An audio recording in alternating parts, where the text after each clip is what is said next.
নমস্কার সবাইকে। আজ দুপুরে একদম চটজলদি কিছু ঘরোয়া রান্নাবান্না করে ফেললাম। গরমের দিনে হালকা অথচ তৃপ্তির খাবারের কোনো বিকল্প হয় না। তাই কড়াতে প্রথমে আলু ভেজে পটলটা ভেজে শুরু করে নিলাম কম মশলায় সুস্বাদু পটলের তরকারি। পটলের তরকারিটা করার জন্য কম মশলায় আলু পটলগুলো দিয়ে হালকা কষিয়ে পটলের তরকারিটা রেডি করলাম। তারপর আগে থেকে সেদ্ধ করা ডালটা ভালো করে ছকে নিলাম। ডালটায় কাঁচড় দেওয়া ছিল আর অল্প করে ঘি। এবার আলু কুঁদরিটাকে অল্প জলে সেদ্ধ করে নিয়ে প্রথমে আলু তারপর কুঁদরিটা ভেজে রেডি করে নিলাম।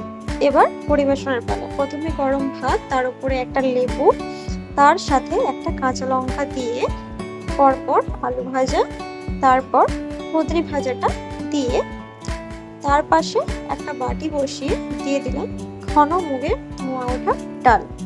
ডালটা থেকে খুব সুন্দর একটা গন্ধ বেরোচ্ছিল। তারপরে ডালটাতে হয়ে যাওয়ার পর দিলাম আলু পটলের তরকারি। আলু পটলের তরকারিটা রেডি করে